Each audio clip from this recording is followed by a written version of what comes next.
O God. Because you are love, O Lord Jesus. Kaya, O God, have your way. Have your way upon us, O God. Strengthen us, empower us, O God. We are here for you today, O Lord Jesus. We thank you, my God. This is what we ask and pray. In the mighty name of Jesus, we say, Amen. Hallelujah. Thank you, Jesus. Thank you, Lord.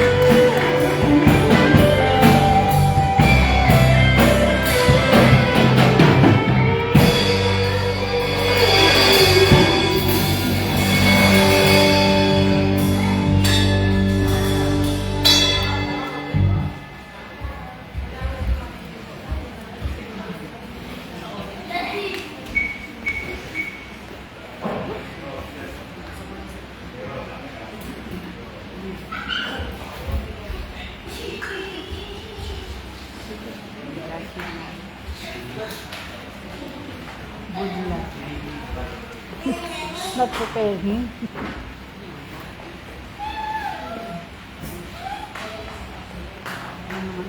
Hallelujah. Praise the Lord. Time just flies. I never expected it was a singles turn today. Oh my. I'm not prepared. No one is prepared. Gulat siya. I'm not prepared, honestly. So, pasensya na. But anyway, umpisa natin. Magpuri sa Panginoong Diyos. Sa pamamagitan ng palakpak para sa Kanya. Hallelujah, hallelujah, hallelujah. However, ang isang Kristiyano ay laging nakahanda. Amen. Amen? Amen. So sa hapong ito, alam ko na sinabi na yan sa akin, mo po akong tingnan.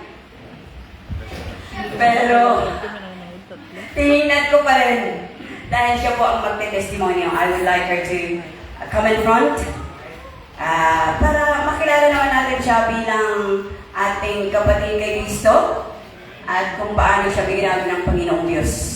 She had been a Christian back home in the Philippines at nagpatuloy siya, ay hindi ko na maalala which part of the Scandinavian country, but she was a Christian there. She came to Spain at dinala siya ng Panginoong Diyos sa CTJS. Palakpakan po natin ang Panginoong Diyos sa buhay ng ating Karen II. Kakanta na rin siya pagkatapos.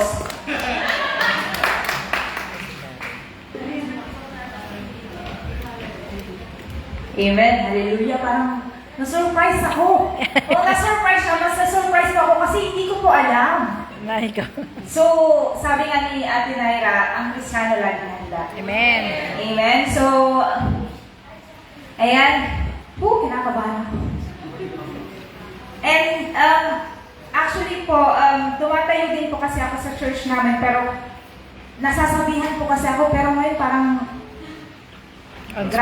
grabe si Lord gumalaw. Amen. Kasi kahit hindi tayo prepared, ginagawa niya pa rin tayo prepared. Amen. Amen. Dahil yun kay Lord kasi meron tayong confidence. Amen. Amen. So, dapat lahat po tayo magkaroon ng confidence. Amen. So, yan po. So, ang aking testimony, and I'm so grateful to stand here, and I'm always praying to stand here. Kasi matagal ko na pong gustong tumayo ulit sa pulpitong ng mga natin, ng mga Kristiyano. So, dati po akong nagtuturo sa kids sa church namin way back in the Philippines, where I met my husband. Tapos doon po kami nagkakilala, hanggang sa pandemic po. So, dati po kasi akong warrior. So, in Tagalog, pagkabahala. So, parang mali po sa atin ang attitude na yon. So, my Christian life started when I was young, maybe 6 or 7. And because of merienda lang po yung habol ko nung bata ko. So, hindi ko po alam kung maraming nakaka-relate dito. So, pagka may nagtatawag sa amin na, hindi ka na, tara, kasi after nun may merienda. So, yun lamang po. Tapos naalala ko pa nun, kapal na cheese, tapos pandesal. So, sabi ko, okay, mabubusog ako. Pero hindi ko na naiintindihan nun na ang pagtawag nila sa akin is mabubusog ako sa salita ng Panginoon. Pero ang inaalala ko, dapat mabusog ako dito. hindi dito, hindi dito. Dito ang inaalala ko kasi bata pa ako eh. So yun lang yung habol ko. So, and then, the pandemic started. So, may mga what if na ako noon na parang, kasi nag-start po ako as Catholic. Yung nanay ko po is Katoliko. Yung tatay ko po, in Ilocano na napapalan nga Katoliko. So, hindi ko po alam kung anong tawag doon. So, doon po ako lumaki na church. And then, pandemic po noon, tapos gana po ako ng church. Kasi bawal nga daw pong lumabas. Kasi natatakot din po ako, baka mahawa po ako ng COVID. Kasi sa dami ng nababalitaan natin, ang daming namamatay, ang dami na naapektuhan sa pandemic. So, naghanap po ako ng church. Ang church po ng, kung saan ako nag-start, kapitbahay lang po namin, pero ayaw ko pong umaten. Biruin niyo po yun, gusto ko pa pong umaten sa sasakay ako ng tricycle, pero doon pa sa Christian church na nasa amin, maglalakad lang po. So doon ko po na, yung pinsan ko is youth pastor sa church na yun, and I told him na, pwede ba akong umaten sa church nyo, sabi ko. And then, he said yes, immediately sabi ko. And then, doon na nag-start yung, nasabi ko, kasi nung nasa Katoliko po ako, kasi kumakanta po ako doon sa mga video, okay, pero, kanta-kanta lang, trip-trip lang, gano'n. Tapos pag sa Katoliko po kasi, pag kumakanta, pwede kang nakaganito, pwede kang natutulog, tapos kahit nakaganon ka lang, okay lang po, di ba? I'm not underestimating it, pero gano'n po ako. Gano'n po yung napansin ko, pero, I'm sorry to say, pero yung iba po kasi totoo. And di ko po kasi maramdaman yung presence ng Panginoon. But when I started attending that church, kung saan nagtuturo yung, kung saan youth pastor yung pinsan ko, doon ko po naramdaman yung presensya ng Panginoon. And saan ko gagamitin yung talent ko kung sa video okay lang ako kumakanta. So, sabi ko, I want to sing for the Lord. And doon po ako, parang nag-start na naging member ng youth ministry. And doon po ako nag-start na nagtuturo sa mga bata. So doon ko rin po nakilala yung asawa ko. So lahat po yun, galing po sa prayers, yung sa asawa ko, yung pagpunta dito, lahat po yun galing sa panalangin. So when I was in the Philippines, I worked as a waitress, naging admin po ako, naging photographer po ako, naging makeup artist, lahat na. Kasi after ng magiging waitress ko, okay, kailangan ko mag-bis kasi photographer ako after. So, and then, pag may mga graduation, makeup artist ako. So, yun po yung naging sideline ko para, kasi parang, in the Philippines, parang hindi enough yung isang trabaho lang meron ka. So, yun po yung naano ko na. So, gustuhan ako ng guest, tapos sabi niya, gusto mo bang mag-opera sa Denmark? And sabi ko, baka modus to. Baka mamaya iba na yung mapasukan ko, baka mamaya maging pong ako, gano'n. Gano'n yung nasa isip ko, sorry sa word. So, yun sabi ko, okay. Kasi nag-apply pa ako sa Japan. Tapos sabi ko, okay, nag-apply ako, tapos antayin nyo na lang po yung screening, ma'am. Hanggang sa 1 taon na ako nag-aantay ng screening, wala pa din yung screening. So, parang sabi ko, parang nasusuffocate na ako sa kwarto ko. Sabi ko, yun doon nag-start yung sabi ko, kailangan kong magtiwala. So, sinurrender ko lahat ng kay Lord. Umiiyak ako mag-isa sa kwarto. Sabi ko, Lord, kasi pinipilit ko lang mag-Japan ako. Kasi gusto ko ng cherry blossom, gusto ko ng snow. Yun lang yung gusto ko, ang babaw ng dahilan. Tapos, sabi ko, sige Lord, kung ayaw niyo po ako sa Japan, okay lang kung mag-stay ako dito sa Pilipinas. Okay lang po, basta kung ano yung will nyo, I surrender everything to you, O God. Sabi ko gano'n. Tapos nanalangin ako, umiiyak ako. And I don't know that after ko umiyak, after ko manalangin, it felt so light sa dibdib. So, that time, sabi ko, okay. Tapos, doon ko nakilala yung guest namin na Danish. Sabi niya, gusto mo bang mag-au-pair? Sabi niya, okay, I'll try. Sabi ko, nag-search ako sa Google. And then, legit naman siya. And then, hanggang sa nakarating ako doon, sabi ko, pinanalangin ko talaga na, Lord, sabi ko, sana mapunta po ako sa isang pamilyang mabait. Yung ituturing kang family. Which, I really love kasi natupad po yung panalangin ko. Tapos sabi ko, Lord, sana mag-continue yung pag-serve, sabi ko. Pero doon ako na-drain kasi parang ang layo ng church. Kung alam niyo po yung Hillsong Church, meron pong Hillsong Church sa Denmark, kaso 1 hour away from where I live. So, kailangan kong mag-bus, mag-train, mag-tram, tapos mag-train ulit. So, parang sabi ko, okay. So, doon nag-start yung online parang service namin sa Bacnotan. Kung saan kilala po ng pastor namin, si Pastor Bonnie. Halos lahat po ata dito, kasi kilala ni Pastor Ryan kasi mga taga-Bacnotan, mga Ilocano. So, sabi niya, okay, sabi niya, after ng contract mo, saan ka ba? Sabi niya, hindi ko po kasi alam kung mag-i-stay ako or uuwi ng Pilipinas kasi yung asawa ko gusto umuwi ako ng Pilipinas.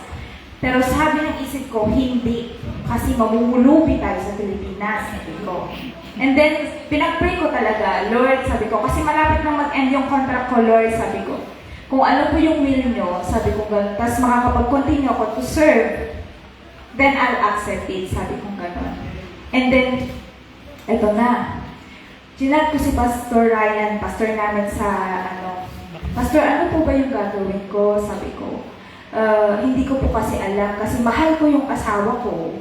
Mahal ko din po kayo. Kasi ayoko pong mawalan talaga ng connection sa church namin kay Lord lalo. So sabi ko sa asawa ko, pasensya ka na kung sa Spain ako matutuloy, sabi ko. But then, alam ko na ang Panginoon, ayaw niyang maghiwalay ang mag-asawa. Tingnan nyo nga si brother, magkasama na sila ng asawa niya. And I hope, and I pray, and I'm really confident that one day, this year, makakasama ko din yung asawa ko. Talagang, i-claim ko na yun. And yun, hanggang sa napunta ko dito sa sabi ko, Lord, church lang po yung panalangin ko. Maayos na church, yung pamilya na ituturing ako, sabi ko gano'n. I really pray for the people who will surround me, the church whom I'm going to attend to. And then, this is an answered prayer. Yeah. And yun, parang, tapos sabi ni Pastor Ryan, saan ka ba? Tapos, I'm so thankful sa buhay ni Brother Rio at ni Ate Vanessa. Kasi sila po yung naging way kung bakit po ako nandito sa church. And sila po yung ginamit ng Panginoon kung bakit ako nandito nakatayo ngayon. And I never, I can't say parang na hindi ito isang answered prayer. Pero I can really say na part ito ng plano ng Diyos para sa akin. And yun, nagpapasalamat ako sa buhay ni Brother Rio, ni Ate Vanessa, and of course, kay Ate Naila na lagi kong kasama, na minsan napagkakamalan pa kaming magkakapatid. Dahil sila yung lagi kong kasama. And I'm really looking forward to be used sa church na ito. And I'm really thankful sa buhay ko ng lahat ng members. And I'm always saying that you guys are all answered prayers. Salamat po, maraming salamat po. And God bless you.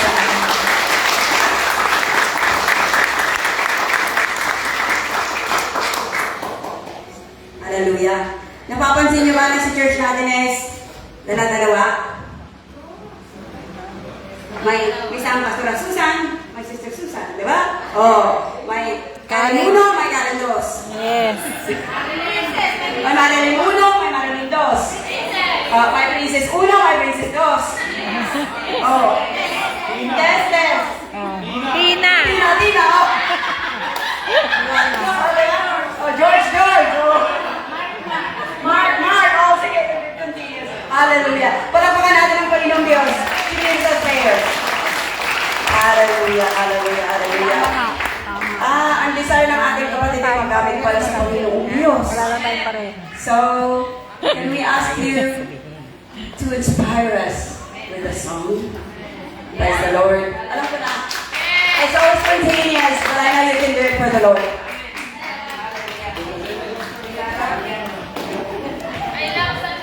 Akapela na lang po ba? Wait. Gusto ko yung may ano dito, background po ba? Oo. Nagawa ko, nagaling sumayaw nila kanina eh. Dun sa ano. Nilive ko kanina. Hindi ko. Hindi naman tayo friends sa Facebook, di ba? Eh, nag-kita yung sa'yo. Hindi ba kayo friends? Okay. So, Yung dati. ito kasi kinakanta ko dun sa alaga kong bata. Tapos sabi niya sa akin na, hindi kasi siya nagsasabi. Meron siyang speech delay. Pero pag lagi kami nasa playroom, lagi kong kinakanta to sa kanya. And she's always smiling every time I sing this song. So, nawa po ay mag-smile din po tayo. At kung alam po natin yung kanta, sabayan niyo po ako. So, ito po ay Itatanghal by Spring Worship. Okay po.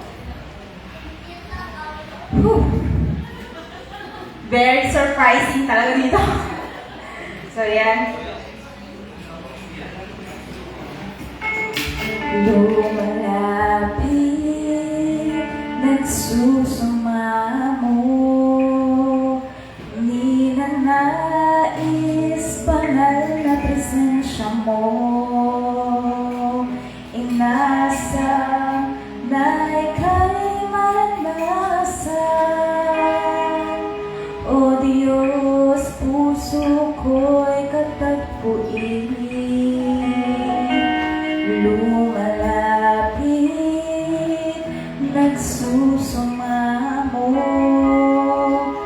di na nais, banal na presensya mo. Inasam na ika'y maranasan. O Diyos, puso ko'y katagpuin. Ang pagmamahal mo ay walang katulad. Sa buhay ko ay kailan may di nagkulang. Ako'y namamangha sa'yo. Kapag ilan itatanghal kita, O Diyos, ikaw lamang. Okay na po yung pista. Salamat po.